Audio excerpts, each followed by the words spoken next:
Para 3 of the judgement मिलो। पढ़िएगा please. अभियोजन प्रकरण का सार इस प्रकार है कि दिनांक 28/4/2024 14 को दिन 3:15 बजे घटना स्थल दक्षिण मंदिर के नीचे झाड़ियों के में रामनगर गढ़ा में अज्ञात पुरुष की चली हुई लाश पाए जाने की सूचना दीपक सेन पिता बेड़ीलाल निवासी रामनगरा थाना गढ़ा ने पुलिस थाना गढ़ा को दी थी। इस पर मर्ग इंटीमेशन दर्ज की गई थी।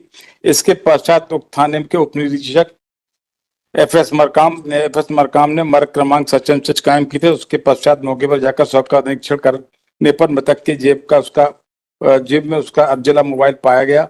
इस पर उसे चालू कर उक्त मोबाइल में पाए जाने गए नंबर पर कॉल करने पर मृतक के जीजा शीतल जैन ने उक्त कॉल उठाया और उसने पूछने पर उसके साले मृतक पिंटू जैन निवासी सारस बगली तारादेही दमोह का लाश होना बताया। इस पर मौके पर शव परीक्षण पंचनामा इत्यादि जब्ती कर कार्रवाई कर शव का पोस्टमार्टम कराया गया।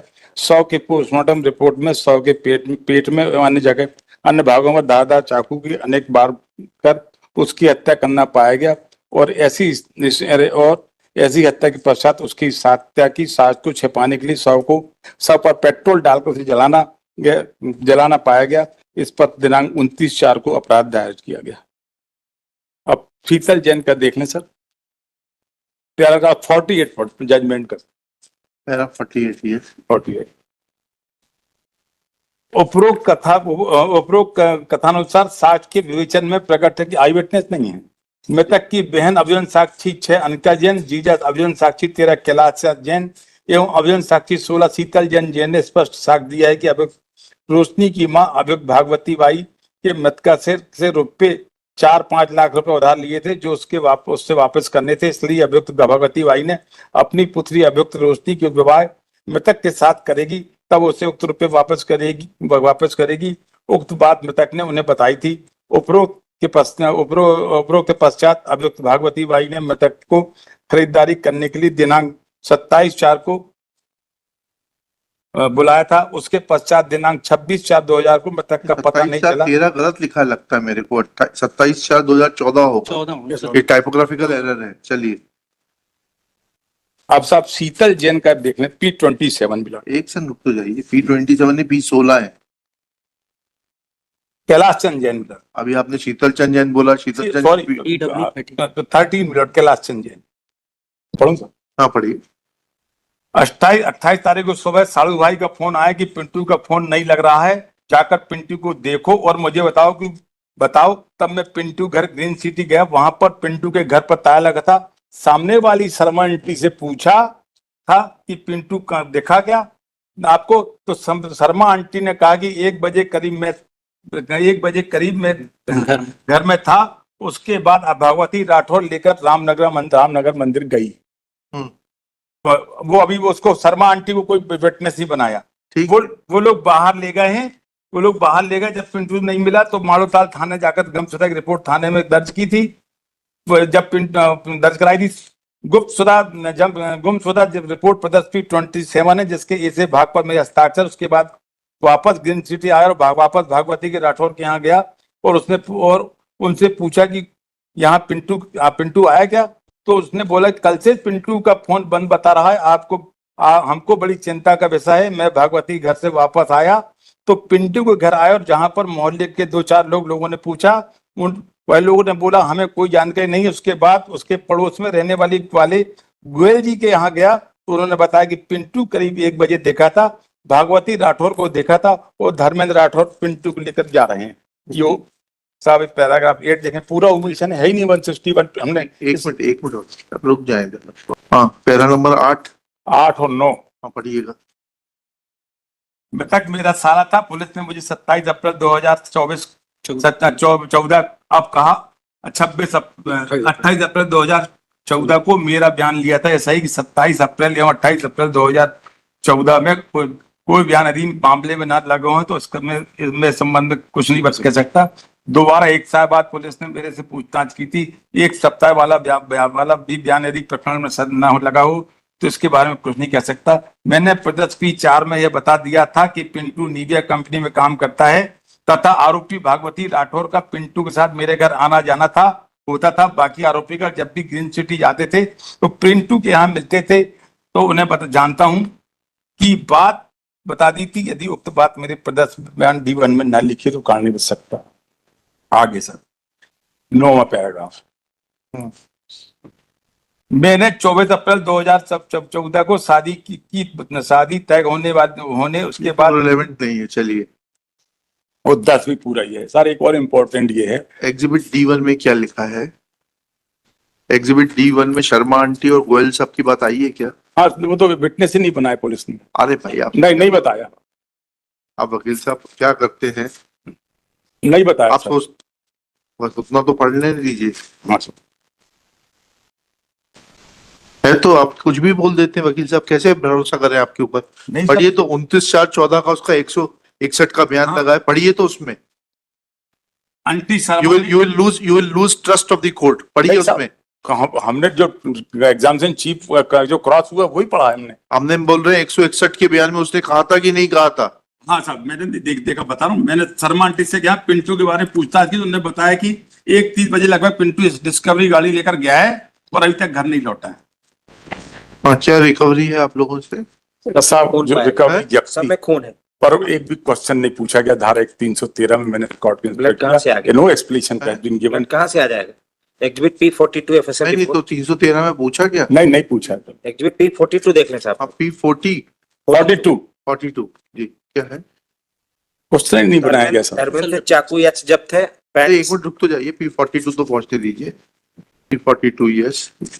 धर्मेंद्र से आर्टिकल एच जो है चाकू जब्त है, I1 पैंट है, I2 शर्ट है जी। और मनीष से L चाकू है, M1 M2 शर्ट पैंट जी। और अजीत से K1 K2 पैंट शर्ट जब्त है, जिसमें सर देखेंगे मानव रक्त पाया गया, नीचे लिखा है।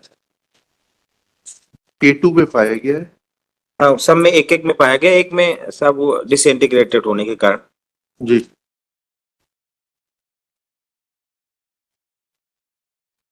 ठीक है। भागवती राठौर से लड़कों से पूरा ये फिरौती वाला सुपारी वाला केस था साहब। हाँ 50,000 रुपए में पिंटू जैन की हत्या करने की सुपारी दी थी, ऐसा एलिगेशन था। जी जी। इनकी सबकी आपस में सीडीआर में बात भी हुई है, जितने आरोपी हैं। किसने प्रमाणित की सीडीआर? सीडीआर साहब PW उसको पढ़ने ब्लाड मत उसमें एक करके चलेंगे इस तरीके से। PW अभी हम सरकारी वकील साहब से पूछना, अभी आप वेट करिए प्लीज। हाँ किसने प्रमाणित किया है? सीडीआर। और एग्जिबिट P42 के बारे में क्या पूछा है जज साहब ने?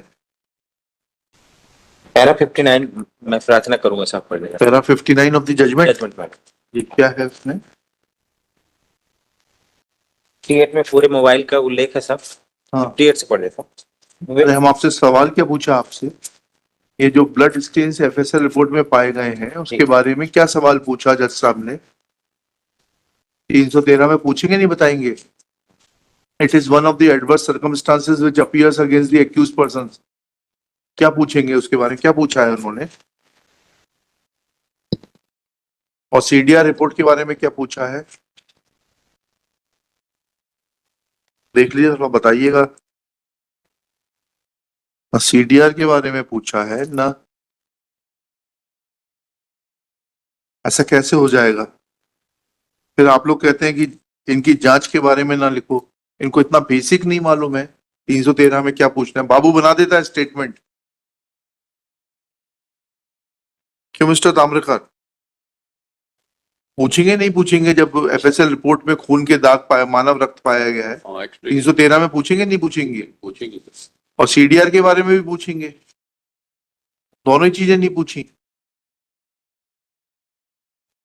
मेमोरेंडम के बारे में पूछा है सब बस।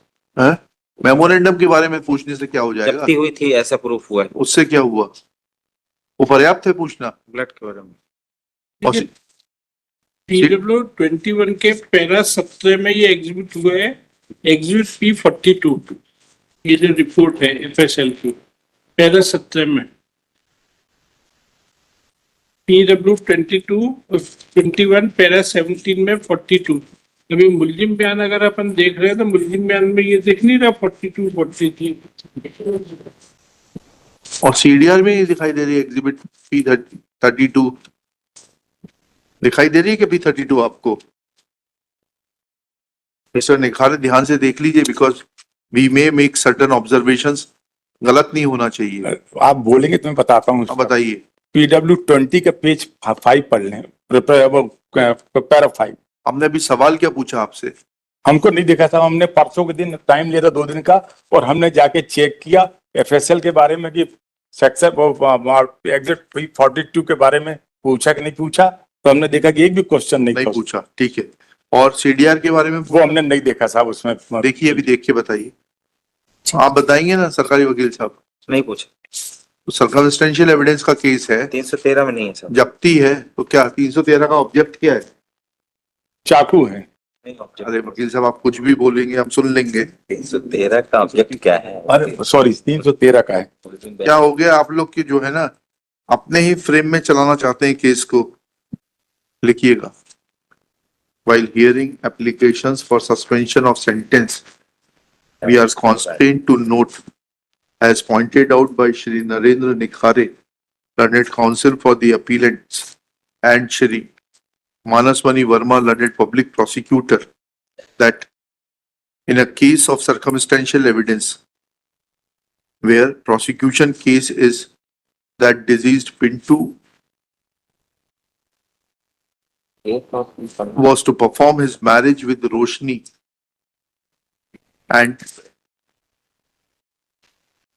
in the garb of preparation of marriage, mother of Roshni, Srimati Bhagwati, had taken advance of rupees 4 to 5 lakhs, but instead of performing marriage of her daughter Roshni with deceased Pintu, where she would have been required to refund the loan amount, she hired Ajit, Dharmendra and Manish. Ji? Manish. Manish. Dharmendra तो लड़का। Huh? Sorry, she and Dharmendra hired Ajit and Manish Dharmendra तो लड़का। by paying us sum of rupees 50,000 to eliminate Pintu. Full stop. Next paragraph. This case is proved through circumstantial evidence of all details contained in Exhibit P32, proved by PW20 Saji Mathai.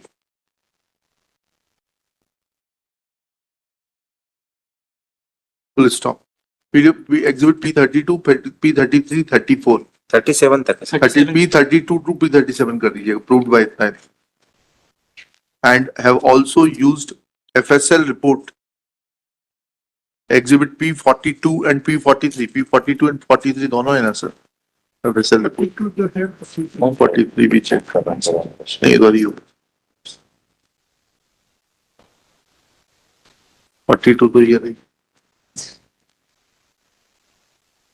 43 तो साहब वो 43 कुप्पी वगैरह मिली थी petrol की। ठीक है, लेकिन रिपोर्ट तो है ना। P42 and P43, but unfortunately, learned petrol है ना 43 में। trial court judge Shri Rajesh Nandeshwar was working as 15th additional session judge Jabalpur, did not deem it proper to put any of the questions to the accused under section 313 CRPC, either on the aspect of FSL report or on the aspect of CDR. Full stop.